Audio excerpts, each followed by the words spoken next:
Hello, Norman. I'm in good. How are you? Good. Glad to hear it. Thank you so much for doing this. I'm really excited. My great pleasure. You hear me well? Yep. Good. Hey, Maggie. We finally made this happen. This is awesome. Thank you so much for being here and for speaking to me today. You know, my whole life, at least my adult life, has been an attempt to bring together these three strands: my faith world, my striving for justice and the political world, and my artistic creative work. And the Kumah festival. Kumah means rise up in Hebrew. It's an attempt to bring together these three strands. And we've always wanted to present an award to someone who embodies this, this triangle. And I can't think of anybody in the entire world who, to me, represents that coming together better than you, Norman, and your work. And it's really a tremendous honor for me to be able to present you with this award. So I'm just super happy to be here, the three of us, for this conversation to honor you, Norman. You're more happy than I am, or pleased, or proud, or excited to receive this award and to be doing that with this glorious woman known to me as my daughter. So, Norman, this whole thing of mine of faith, art, and politics, I see it all over your work, but I wonder if you do.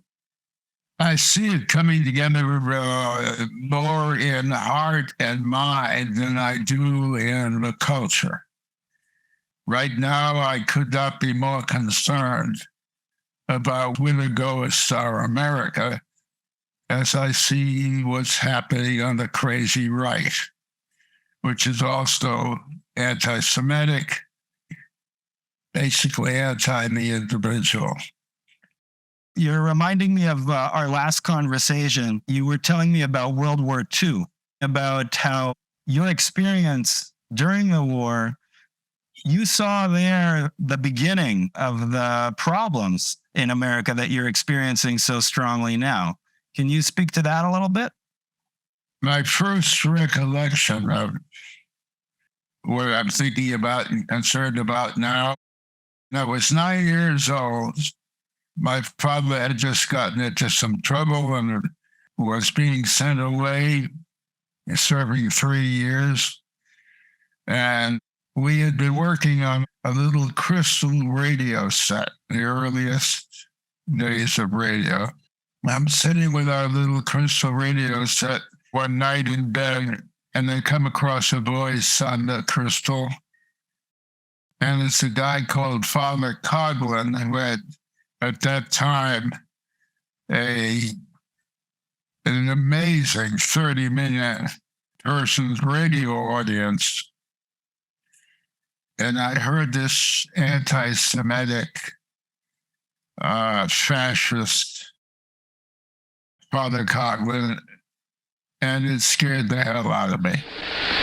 We are Christian insofar as we believe in Christ's principle of love your neighbor as yourself, and with that principle, I challenge every Jew in this nation to tell me that he does not believe in it. Years later, the American Legion had a start of their high school contest to write an essay about the Constitution and make a short speech. I wrote about the Constitution and me, in which I wondered if the Constitution meant a little more to me as a member of a minority, a Jew, than the average person who was not a member of a minority. Was I thinking about more of its protections for me than somebody who didn't need that much protection might be thinking of it? And I won a scholarship to Emerson College. And it was there on a Sunday morning rehearsing a play behind the school on the Esplanade when somebody came running down a fire escape to say the Japanese had just bombed Pearl Harbor and we were at war. It sounds to me like your consciousness of your being Jewish played an enormous part in your entire political consciousness. Always. I remember standing on a chow line before we went overseas, 5:30 in the morning or something. The guy, a couple of persons ahead of me, some remark about, basically anti-Semitic remark. And over the years, I've told the stories two ways. I no longer remember exactly what's true. Sometimes I've told the story that I punched him, and sometimes I said I wanted to punch him and ached afterwards that I didn't. But I remember the incident. No, I like to remember that I punched him. I think I did, but I'm not any longer certain. Maggie, from your memories, what were the things that really got your dad passionate? I mean, he described this moment with the anti-Semitic remark that got him very angry, but I would imagine it was a house in which there were strong feelings. I think politics is something that always Dad has been passionate about. And I think that taking different sides of an idea or a topic, just being in civic conversation about all kinds of things is something that Dad has always been interested in doing. Oh, they're putting me on regular next week, but they're paying me less than they paid the man who used to run the forklift. Oh, well, come on, Irene. After all, it's a well-known fact. Men are worth more than women. He loves hearing different perspectives. Do both y'all live here? Uh-huh, someplace, ain't it? Yeah. I didn't know the Jeffersons had a couple. A couple of what? A maid and a butler, you two. Butler, what? Yeah, they must be real rich. Hold it, Diane. We are the Jeffersons. And engaging in conversation with all different kinds of people, even if he's totally in disagreement. Our phone lines are open now in case any of you have never had the pleasure and would like to talk to a Jewish person. Hello, talk to a Jew. You're on the air. I think that's one of the things that he values the most is the fact that we can have opinions, different kinds of opinions, and hopefully we're listening to each other.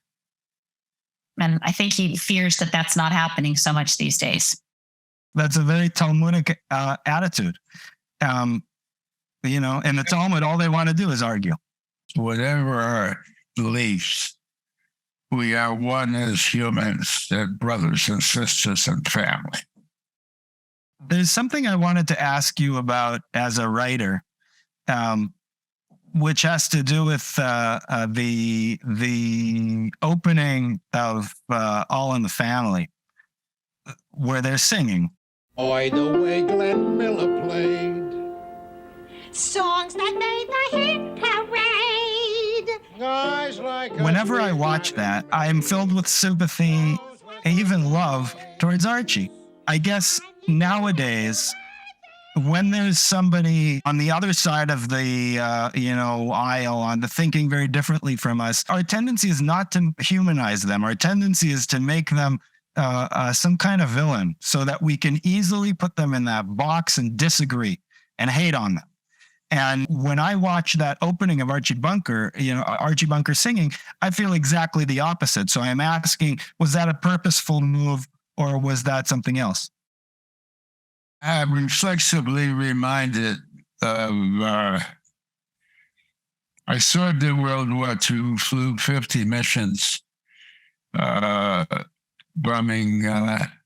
Germany, and volunteered when the war ended to stay over a bit and fly men and supplies around so that I could see a little more of the Western Front, as we called it then.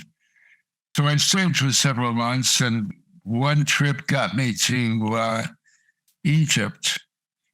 And we were at the pyramids, and there was a fellow in a camel where you could sit on and have a photograph taken from buck or whatever.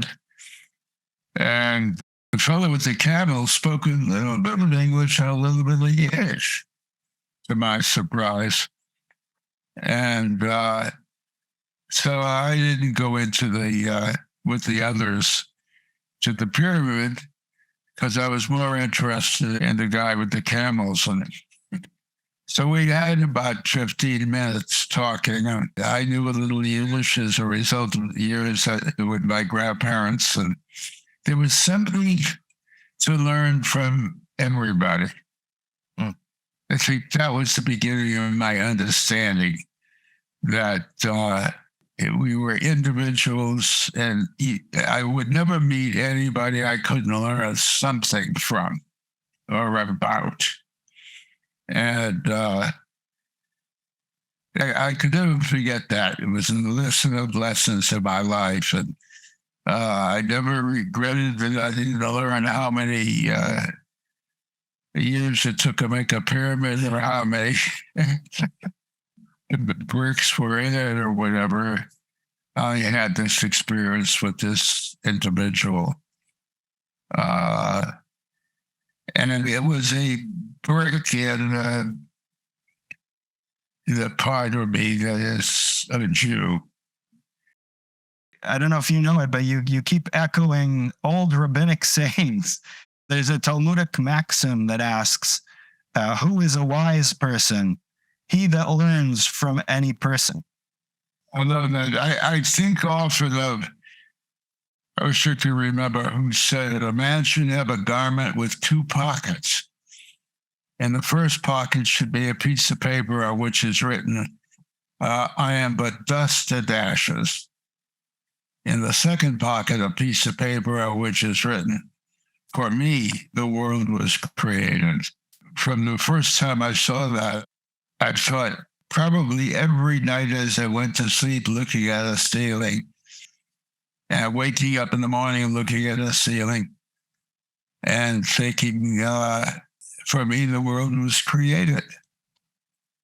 I think as I say that the three of us sitting here right now and everybody who may hear my voice or see us,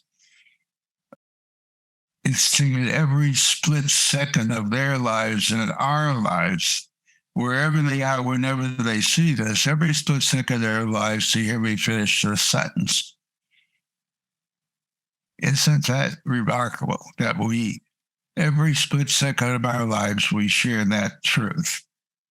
That it has taken all of us, every moment, every breath, to get to the point where we hear one another finish a sentence.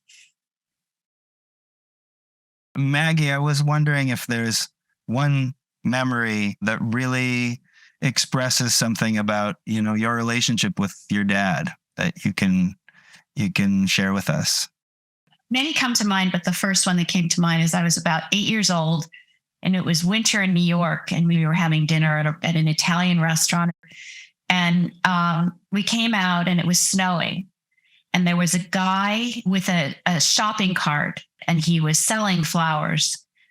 And Dad saw him and went over. And I remember I had never seen a $100 bill before. And he pulled out a $100 bill and he handed the guy a $100 bill. And the guy said, "Let me give you all my flowers." And Dad said, no, just give me one. And that was just the most moving. I mean, his generosity, his awareness of that moment in time, that was a real eye-opener for me. Thank you. Norman, I wonder if you could share with us a prayer for what do you pray for? What do you for this country, for Griffin and Zoe, for your grandchildren? What is your prayer? I guess it would be a version of what I said earlier, that deep in their heart and soul, they understand how little they matter and how very much they matter. That they are but dust and ashes, and that for them, the world was created. Beautiful. So, my deep, deep gratitude and Our deep gratitude be sent. Yes, and this could not have been a more enjoyable, uplifting. I treasure that this is how you spend your time, gifting your congregation, anybody within the sound and sight of you with the Spirit. Thank you. Thank you, Toda.